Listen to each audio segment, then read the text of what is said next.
Bonjour mes amis leaders, c'est Rachel Degg, spécialiste en potentiel humain et coach de courage. Bonjour et bienvenue à cette troisième capsule du mois de février avec le thème du focus.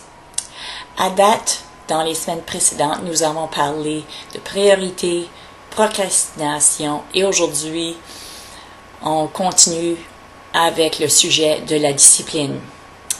Mes clients me disent souvent qu'il leur manque de la discipline. Il faut plus de discipline. Quand vous pensez à avoir de la discipline dans votre vie, qu'est-ce qui vous vient en tête? Quelles sont les émotions que vous ressentez? Quand je pose cette question à mes clients, ils me reviennent avec des choses telles que sensation de restriction, s'imposer quelque chose qu'on ne veut pas faire, ça va pas être plaisant, ça va être pénible, difficile, ils avancent avec une sensation de rancœur, etc. Ouf! Qu'est-ce qui veut ça dans leur vie?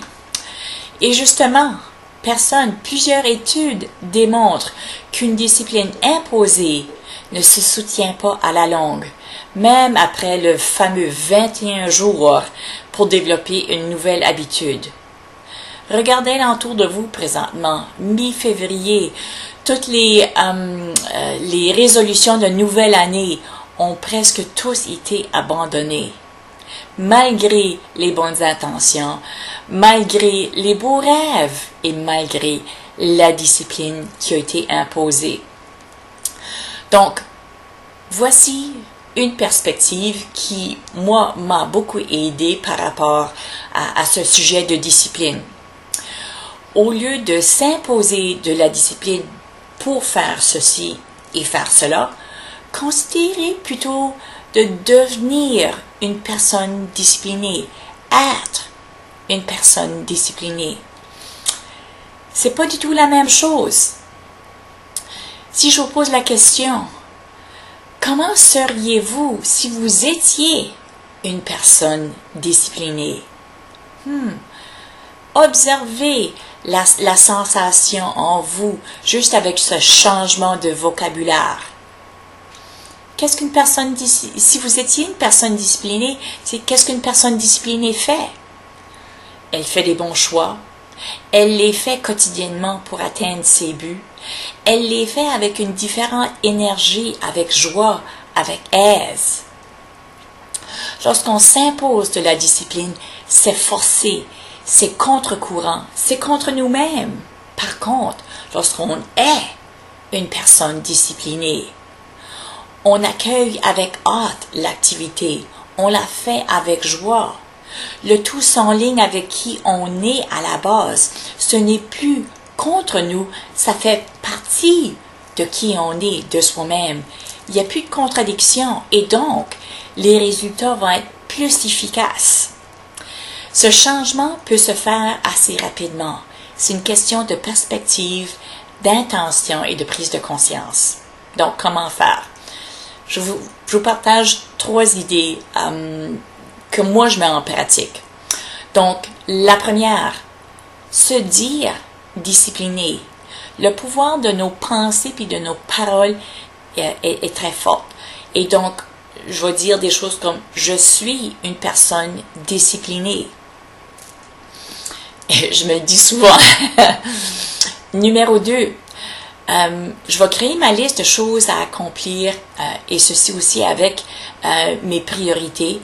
Ensuite, je vais me voir à la fin de chaque item accompli, à la fin de la journée et ressentir l'émotion, la sensation d'accomplissement.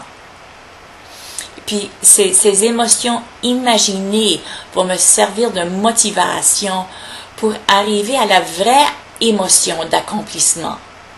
Donc encore, c'est plus forcé, mais là je suis motivée par la récompense que je visualise.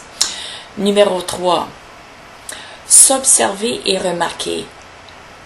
Quand je remarque que je fais quelque chose avec rancœur, si j'ai retombé dans mes mauvaises habitudes, puis je le remarque, je vais arrêter, puis je vais prendre une marche arrière quelques secondes pour me réaligner. Au lieu de forcer, puis grincer des dents. je vais revenir à m'enligner correctement avec plaisir et ce genre de discipline-là parce que je suis une personne disciplinée. Donc, je vais voir la joie, je vais voir le positif du dénouement. Donc, ça, c'est 3 choses que je fais régulièrement lorsque je vois que ça avance pas de façon avec aise. Donc, je suis dans le processus à continuellement devenir de mieux en mieux une personne plus disciplinée. Mais voilà où je suis rendue à date. J'espère que ce partage vous a aidé à commencer la transition entre avoir plus de discipline et être une personne disciplinée qui est plus performante, plus heureuse. Donc, si cette vidéo vous a plu, je vous encourage à la partager. J'aimerais avoir vos commentaires. Si vous voulez vous inscrire pour avoir toute la série, je vous invite à venir à mon site web à panache-courage.ca et puis vous pouvez vous inscrire pour la série. D'ici à là, comme toujours, je vous souhaite bonne fin de journée et bonne discipline. Salut!